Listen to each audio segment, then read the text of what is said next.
Well, I would say thank you so much for attending. This is going to be a wonderful roundtable and it will be interactive. So if you have questions, ask them. And I'm going to turn it over to Zachary, who is the co-chair of the MQAC committee. Away. Appreciate it. Thank you, Chris. Yes, welcome everyone, for those that are attending and for those that will listen to this recording. This is another quarterly roundtable from the Mortgage Quality and Compliance Committee. Today's topic is going to be AI policies in financial institutions. If you do have questions, please save them. We will answer them at the end of or towards the end of this panel. If the questions are more involved, Marty and or James will, of course, provide follow-ups to Chris, and she'll provide those questions in the future. So kicking it off, again, AI policies and financial institutions. Joining me today is our first panelist, Marty Allred. She is Chief Compliance Officer at American Mortgage Pacific. She brings more than 20 years of mortgage compliance leadership experience and oversees enterprise-wide compliance strategy. She has become a recognized industry leader known for building compliance cultures that support both innovation and responsible growth.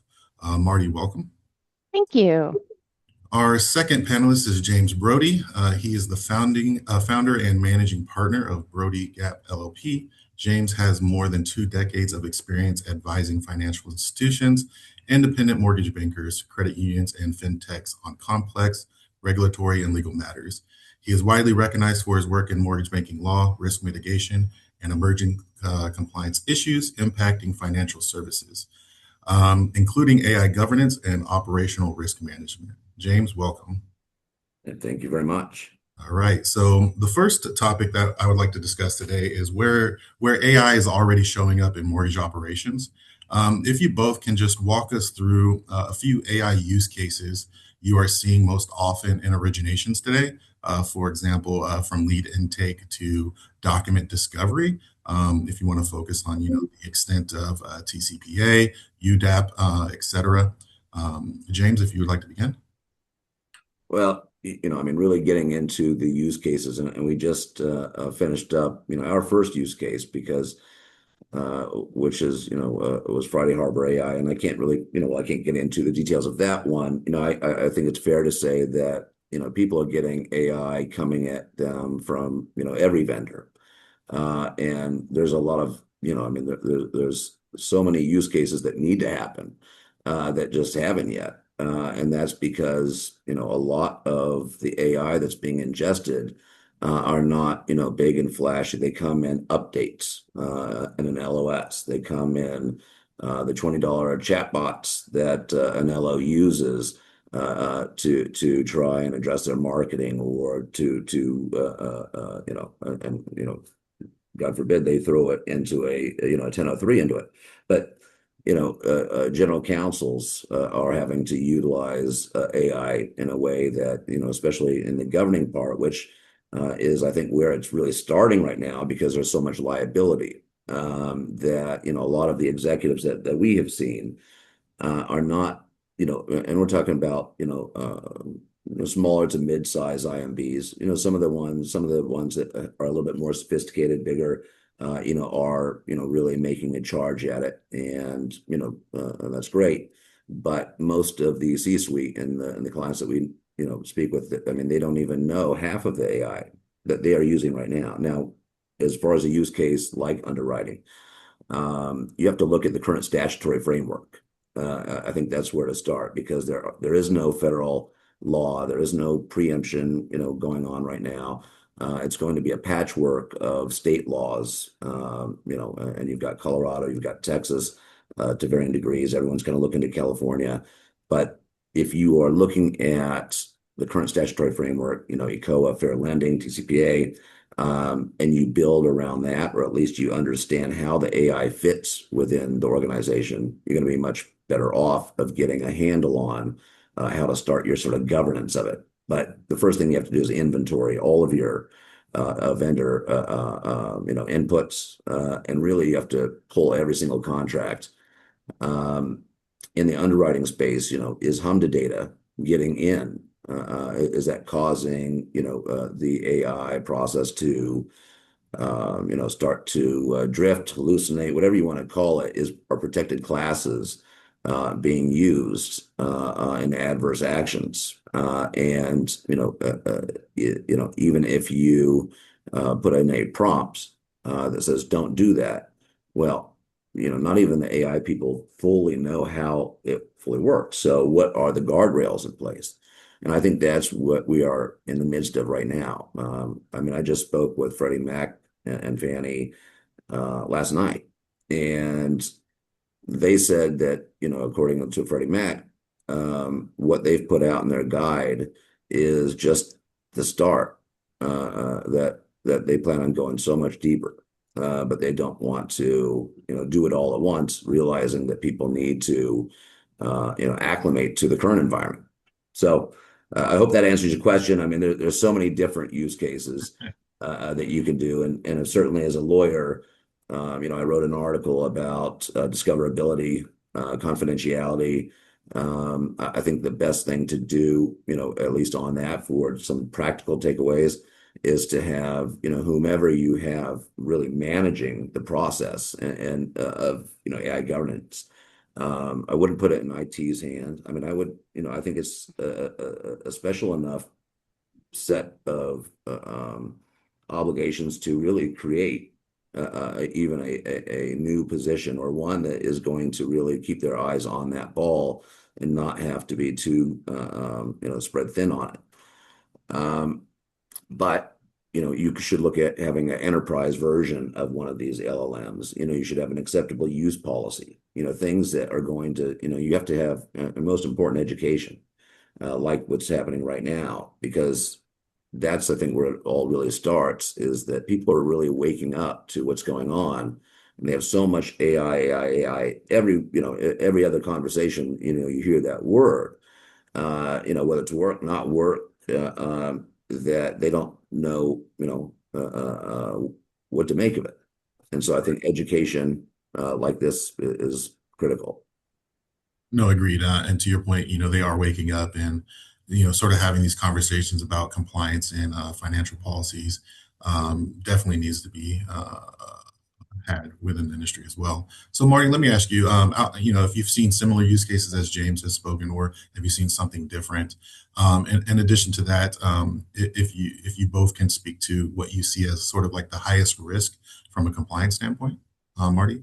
Sure. Yeah, since James mentioned Friday Harbor, I'll echo that as well. We actually have been piloting Friday Harbor, and we're ready to launch it, company wide. And really, if the AI piece of that is efficiencies in processing and underwrite. It's basically a pre-underwrite of the file, not making the final underwriting decision, but, think of it as, teeing everything up for the underwriter to be able to look at everything very efficiently and make that decision.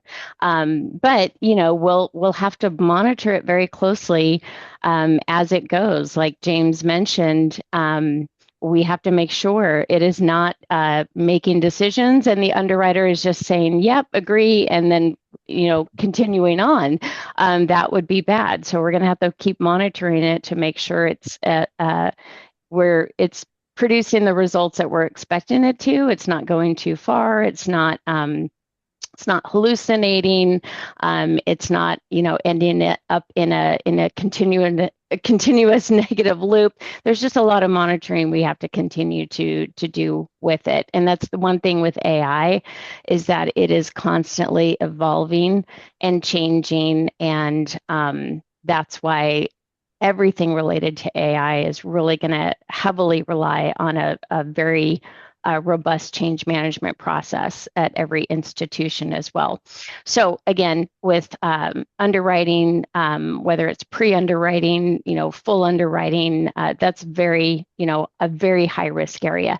And you'll see with a lot of the state regulations that are coming out, it's about automated decision. That's probably the highest risk area. They're worried about these AI models making automated decisions without any sort of human intervention. So that's definitely a high risk.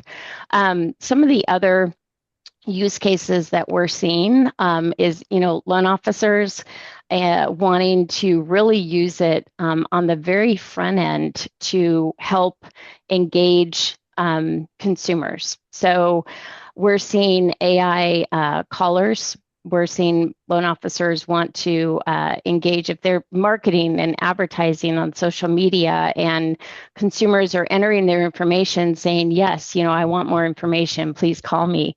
Well, it's an AI bot that's actually calling the consumer, not to answer any questions that a licensed loan officer would need to answer, but just setting an appointment and getting that appointment made for the loan officer so that they can then go, and that's much more of a hot lead, if you will, at that point.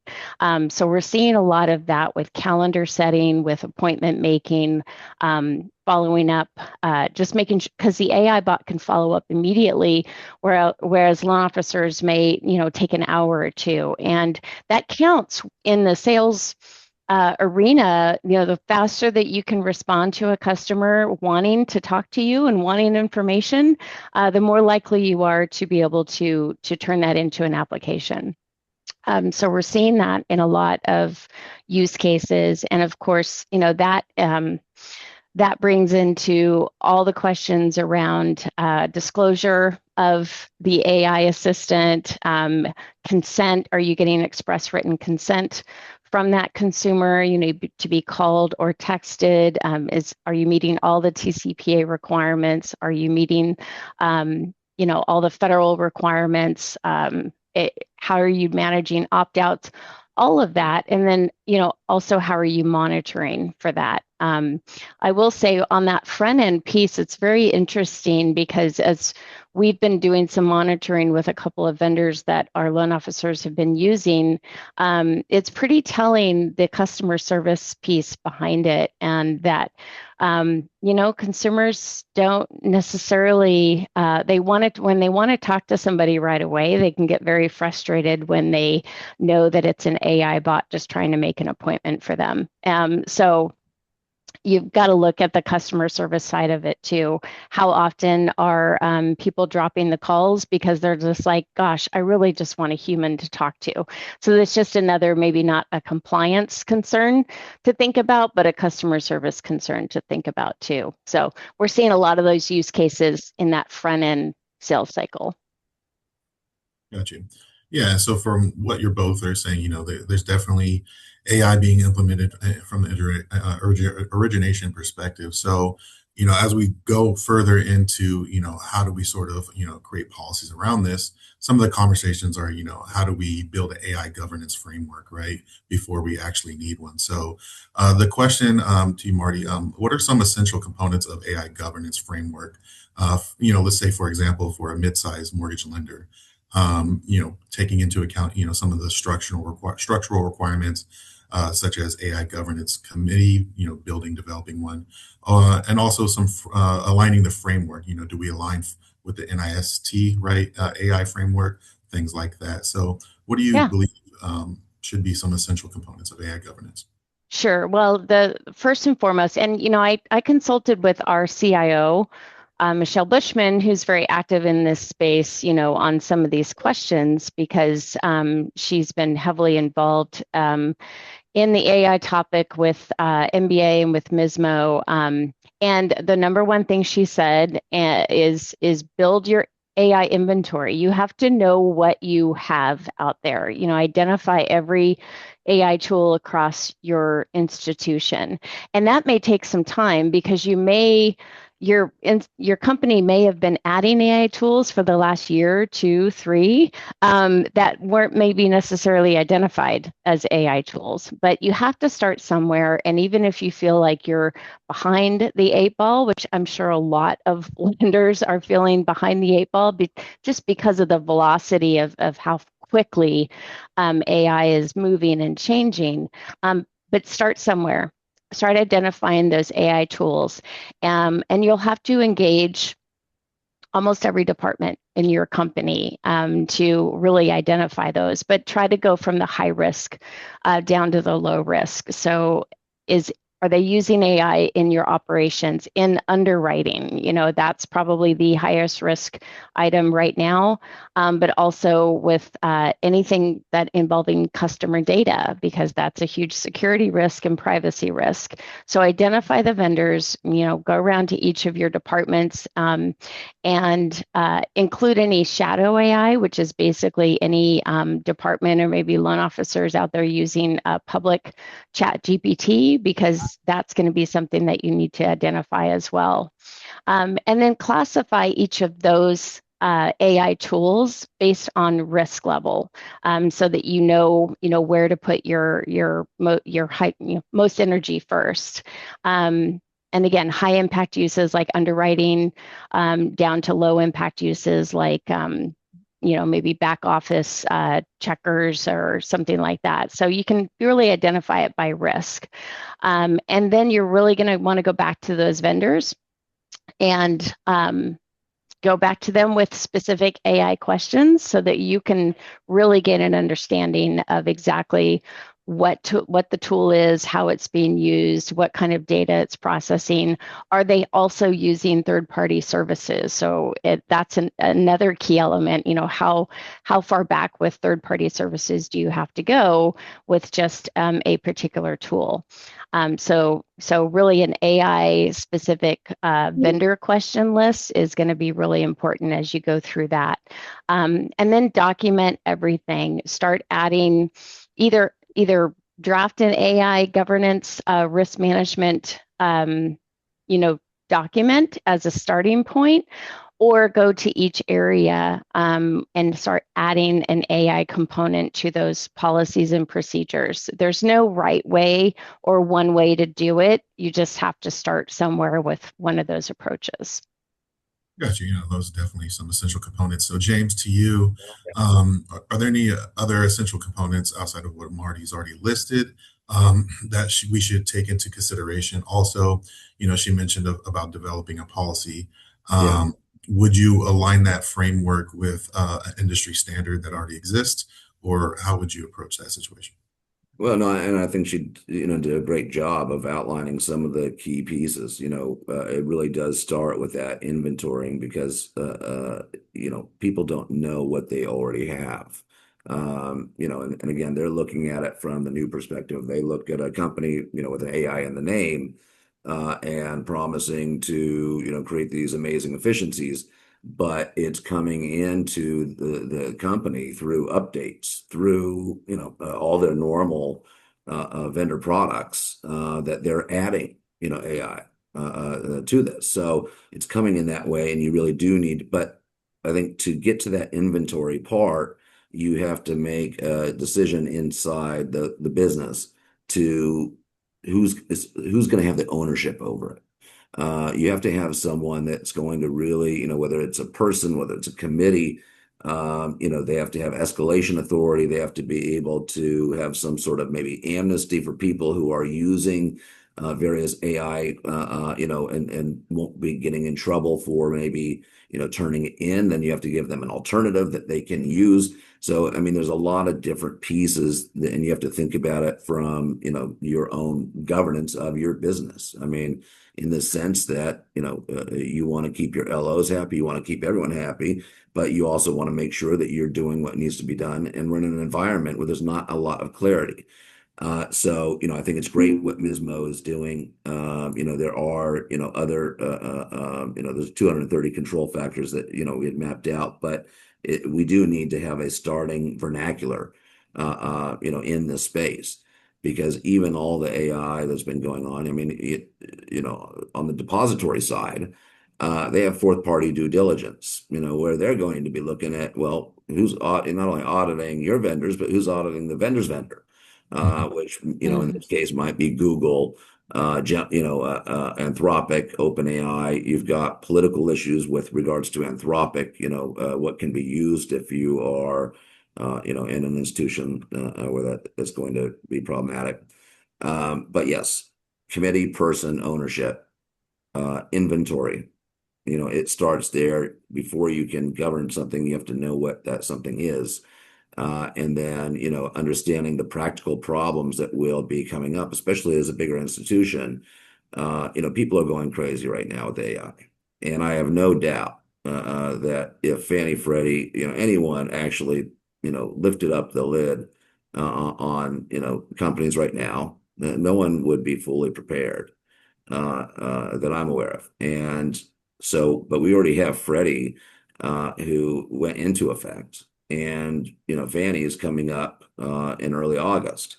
So the time has already passed when these things are supposed to be done. Now, I think the agencies, people are going to have a little bit of leeway. They also don't want to stifle innovation, but I think the understanding is that it's time. And if you haven't already been thinking about this, you need to do this really immediately. And you need to be looking at all your vendor contracts. That's going to be, when I talk to some of the AI vendors, their response to what they're doing to put guardrails in place so that they can help their customers with their vendor management. And they don't have always the best answer.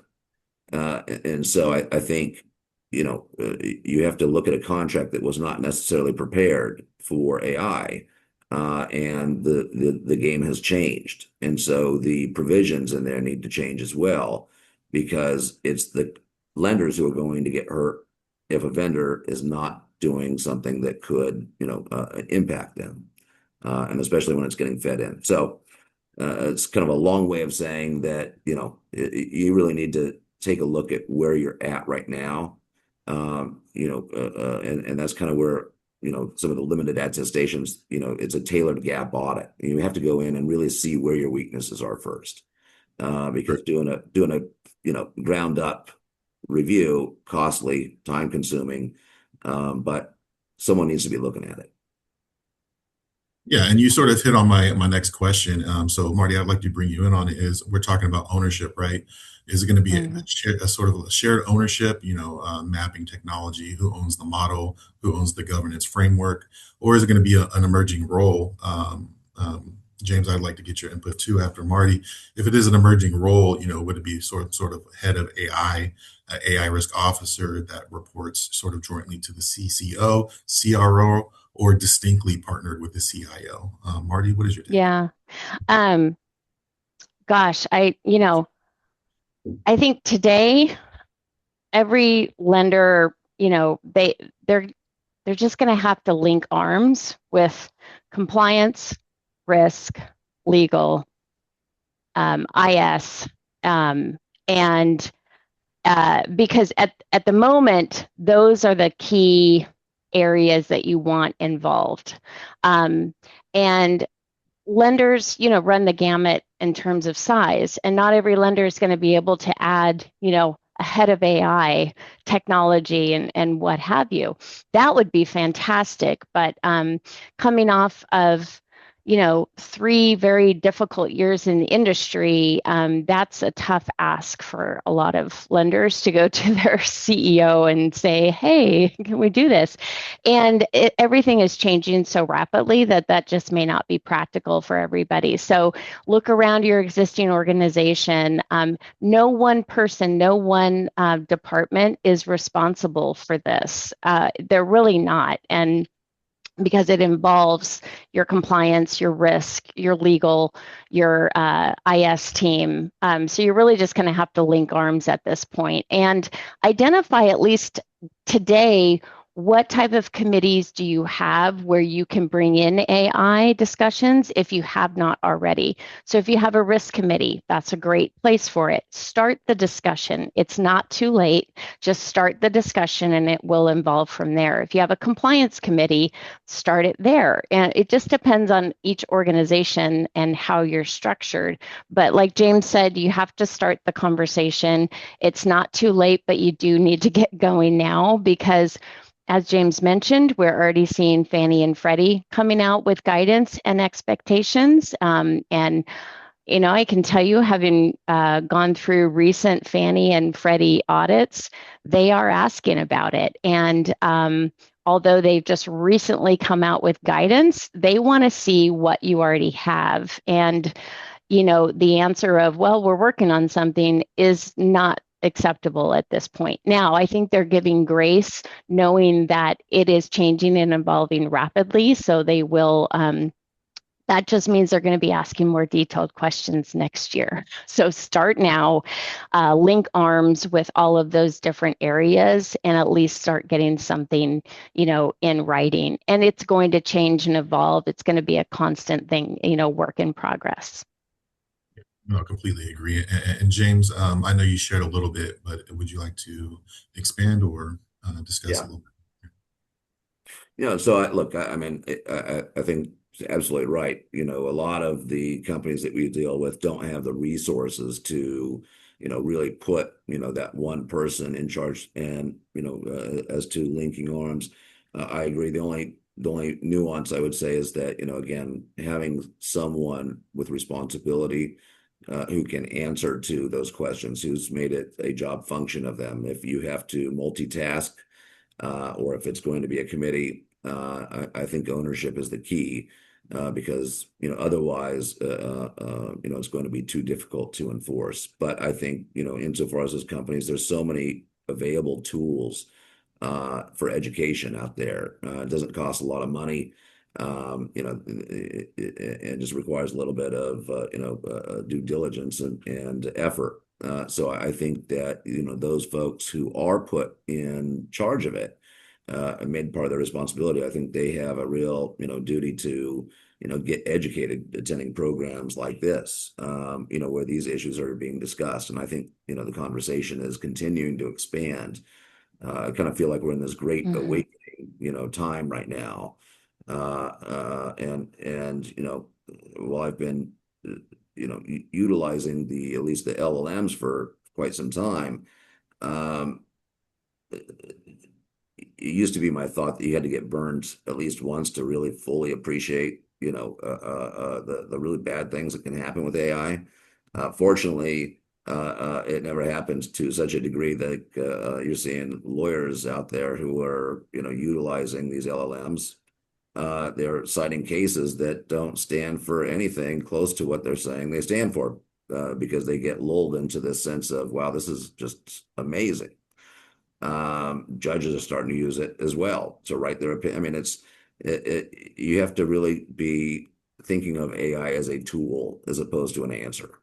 If you treat it as a tool, like any others, the chances of you having to experience those bad things and possibly have consumers experience those bad things, which is really the key we're trying to avoid here, go down significantly. So again, education, ownership, and I think like the whole industry, MISMO, even Freddie, Fannie, they know people don't understand what's expected of them, and there is a level of cooperation that's happening right now, and it's building towards that, so that they have a vested interest in making sure people understand how to meet their guidelines and their mandates, and not many people do right now.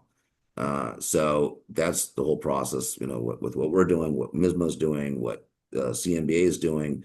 I'm on the ABA's AI committee, and in that, we're talking about developing these types of tools to educate as well. I mean, I think that's really where the biggest springboard to compliance is the Yeah. I'm really glad, James, that you're just really pubbing education. It's so true. It's so important. And there are a lot of resources out there today. I'll maybe put something in the chat, but the MBA has a whole page on state artificial intelligence law and the real estate finance industry. There are a lot of resources there. There are a lot of upcoming courses related to AI from the MBA. I think in their education department. They're also developing a whole education series about it. So there are resources for lenders that are just like, oh gosh, I don't even know where to start. So that's a great place. And MISMO and MBA are also working on an AI governance handbook. And I don't know what the ETA is on that coming out, but that is also going to be a fantastic resource. So folks should be on the lookout for that as well. And it'll just give some good framework for, the whole governance side and where to start with that. But don't wait for those resources. There are educational resources out there today, and just keep watching for it and subscribing to MBA alerts and stuff like that so that you can stay in the know. Yeah, no, I agree. I think the more people who are talking about it, writing about it, I know the MBA is doing it. We're going to be publishing our Mortgage Bankers AI Governance Guide in about 6 weeks right now. So the more of those available, the better. And I think that, and talking to Brian and those guys and really having a good free flow of ideas. And I think the MBA and, is probably further ahead than some other parts of the industry, which is great, because this is, when you see what's happening out there, and not to get too tech-apocalyptic, but you have the mythos that came out from Anthropic, which stood to, or at least stood for the proposition that it could take down the banking institutions. Things like this are going to move in a compounding way. So where we're at right now, 6 months down the road, is going to be rendered completely moot in some ways. So it's going to be an ongoing way. The struggle we had was writing a guide that would stay relevant.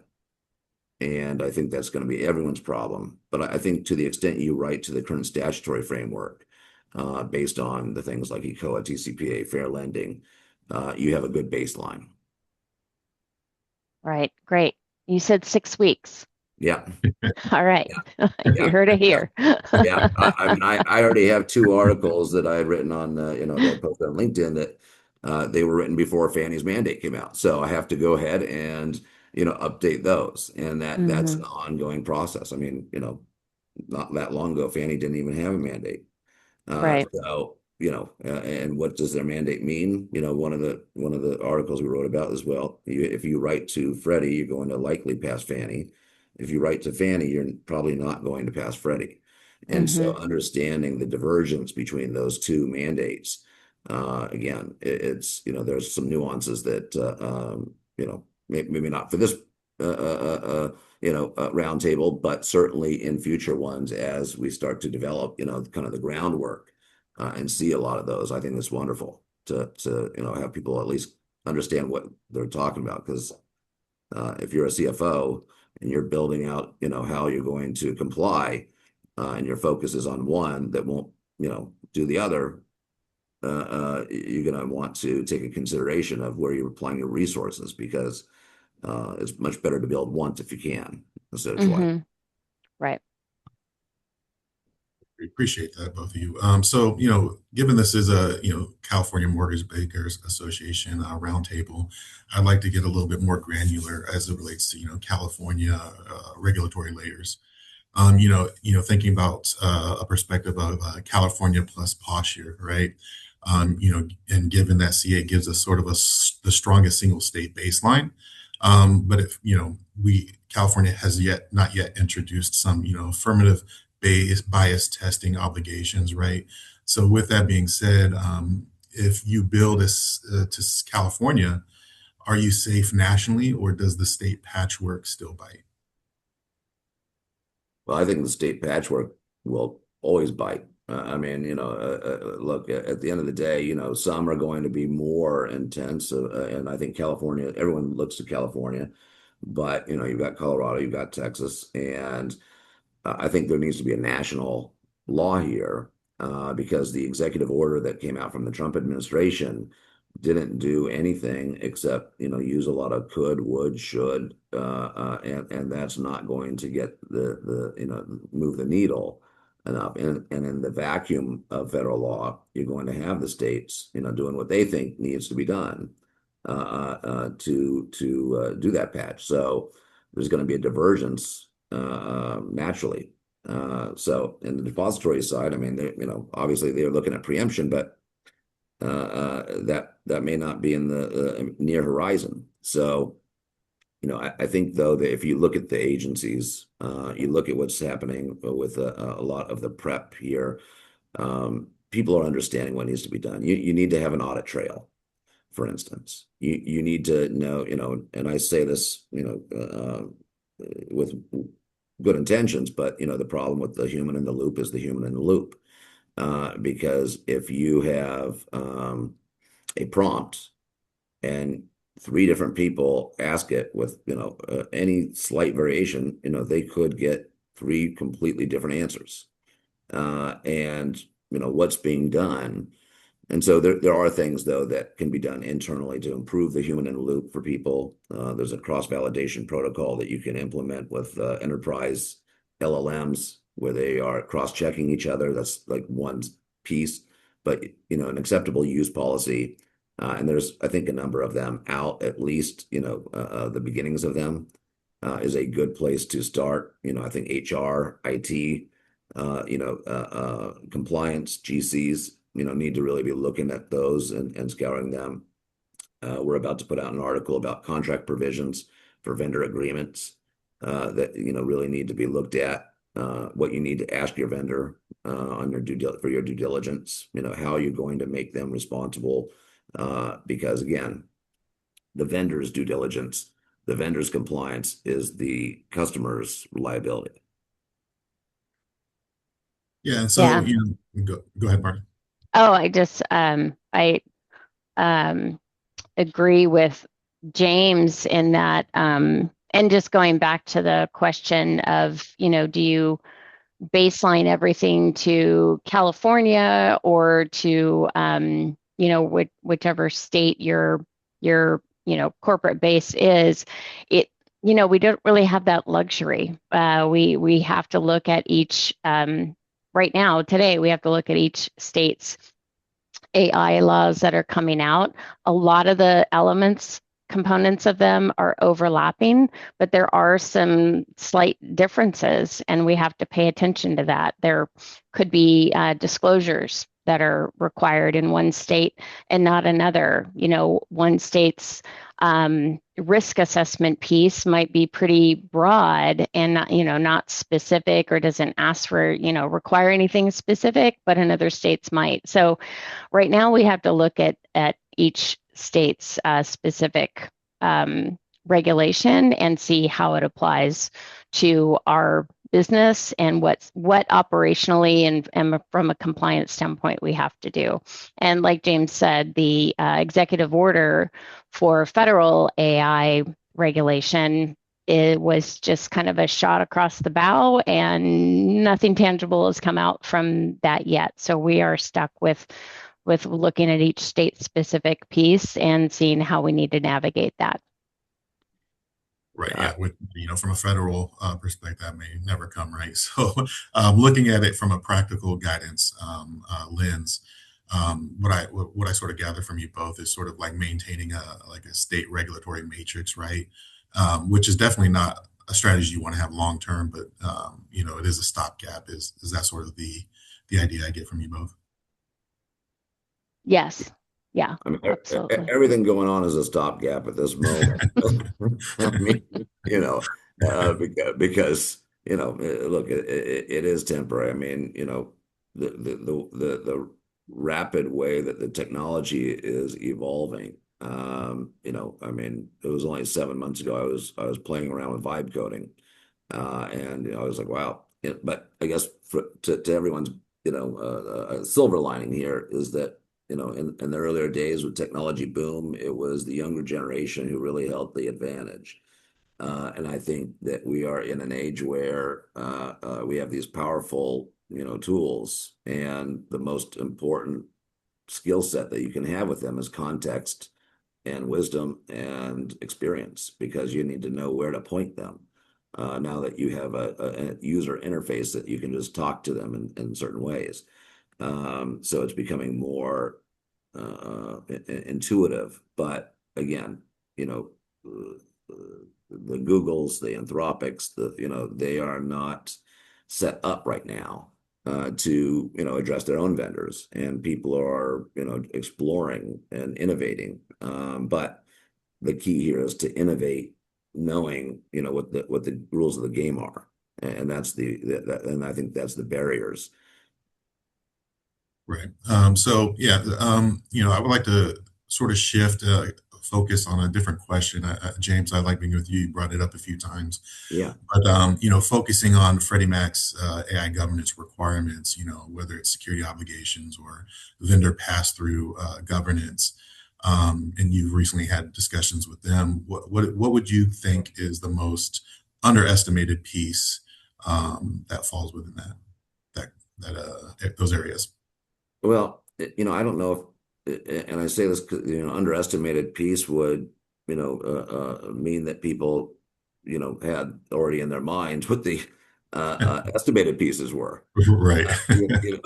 So, I mean, the problem is that, really the whole, just the fact that there is, I mean, the underestimated piece is the whole guide or the whole, lender letter. And what's being required, because that's really where it starts. I mean, the bottom line is you have to think about what's being done in your traditional audits, your traditional governance. What do you need to do? Well, you need to show how you are getting adverse actions. You need to show how those decisions are being made. And when you're using, things like an LLM, well, how do you show that? Because not even the AI people know fully how it works in some, ways, because obviously there's escaping sandboxes, they're doing, random things. So what guardrails can be used to make sure that, it's working in a predictable, automated way that actually does what it's supposed to be. So you have to be looking at what information you are feeding into it. You have to, see what kind of discretion, the humans in the loop are having with regard to the tools.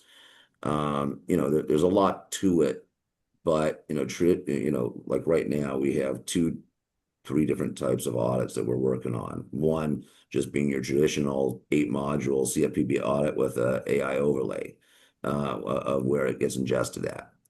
And then you have the AI audit, looking at the vendors and how they are utilizing those different features, what safeguards are putting in place. And that's kind of where we come in with the limited attestation, because, we think for the lender's perspective, they have to put the liability, or they have to put the responsibility on the vendors who are the ones, promoting these products, to explain to them why they should use their products. How is it going to keep them safe, the customers safe? How is it that the vendors are going to be able to show the auditors that are going to become to their customers asking, well, how is this working? So the best people to answer that, generally speaking, are these vendors who are coming up with the products. And so, some of them are being extremely responsible. Some of them are, just, really smart people making some really cool, tools. But, I think they'd all be better off. And I think it's kind of so you've got the lenders and you've got the vendors. And I think that a lot of emphasis needs to be paid on, educating vendors now. Because they're going to be the ones who are, getting the lenders to ingest all this. Although, a lot of lenders themselves want to become vendors, and because they play around with these tools, that they want to have bespoke build outs, and that's all great. But the people doing the bespoke building need to know what type of barriers to put up. And so that's kind of what we've been working through, is how to trace, how to silo, how to do things that will allow scorecards. You got to make sure that the auditors that the lenders and people that need to be able to tell the auditors, how it's working. And when you're dealing with IP black boxes, it can be a problem. So that's going to be the push and pull as we go here. But truly, the way the speed at which it is happening, I would be shocked. I'd be shocked if we're not having a completely, maybe the same discussion overall of how the heck are we going to deal with this new technology. But I think it's going from a horse and buggy to a space shuttle, and trying to grab on with both hands can be difficult. So, as I said earlier, effort goes a long way. And to your initial point, sorry, Marty. To your initial point, yeah, they definitely need to understand the estimated piece, right? Marty, what is your perspective? Well, I think this is one area that AI can really help is for lenders as they're navigating all this. I think a lot of us are worried about we don't know what we don't know, and AI can actually help with, for example, what should I ask the vendors? What do we need to be asking them? What documentation, what detail do we need back from them? Well, if you have your own company, AI tool, then ask it. Ask it that question. Ask it to come up with the risks and questions that you should be asking your vendors. You'll be surprised at the level of detail that you'll get back, and you'll be able to, cull it down to what you think is important. But that's actually where AI can help. It's like AI asking what AI can do and how we can leverage AI.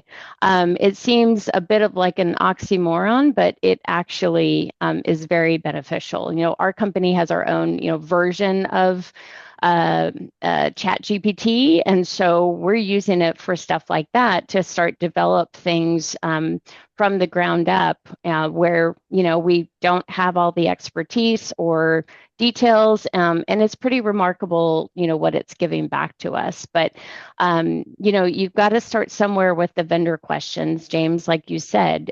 So you're going to need to know, and you'll know pretty quickly whether how good your vendor is with the AI technology and in the type of responses that you're going to get back. But you need to make sure that you have well documented what is the AI usage from that vendor. What are the tools? How exactly are they using AI within those tools? Make sure they're covering the data privacy and security of those tools. Make sure they're identifying any additional vendors that they're using as part of those tools. You want to know what their TCPA and customer contact compliance is about with those tools, if it's regarding any sort of interaction with the consumers. And you'll want also some, like James mentioned, the contract language. Do they have E&O cyber insurance? What are their limits? What are their coverages? And what accountability, do they have? Do they have also a data breach response plan? They should be notifying you within 24 hours of any semblance of a data breach that has occurred, and what does that plan and protocol look like? But leverage AI to help come up with those questions. That's a great way to start if you're sitting there going, I don't even know what to ask. Where do I even start? Leverage AI. And I think Marty's absolutely right. I would just add I guess the ever pessimist or whatever a lawyer is, whatever you want to say about a lawyer, but the point being that you ask AI this, but how you ask the question can give you different answers. It may not, you may ask it for, something like, what should you be asking the vendor? And, chances are it's going to print out something beautiful. It's going to be like, wow, I just saw an encyclopedia of how to ask vendor questions. But then it says something that's not correct. You get an answer from the vendor that's based on that question, and you're lulled into a false sense of, and so the burn I know I've experienced. Fortunately, it was never one that, but it taught me that it's all too easy to get reliant on it, and people have different levels of sophistication, with their question asking. So I think like what Misma is doing and having a standard set of vernacular, and the education will be great for everyone. But yeah, I mean, there's so many amazing things that you can do with the technology right now. Trust but verify. That's right. Hey, absolutely. Trust but verify. That's right. That's right. Definitely something I told my team. I think that's key. Yeah, absolutely. So, at the end of roundtables, I usually like to end with a call to action, right? And you've both been amazing and sort of went over, why compliance policy must outpace AI adoption, right? So, the question for both of you, if you had to give one piece of advice to a chief compliance officer or second or third line of defense attending today or listening to the recording, who has no AI policy yet, what would it be? Well, I mean that again, education.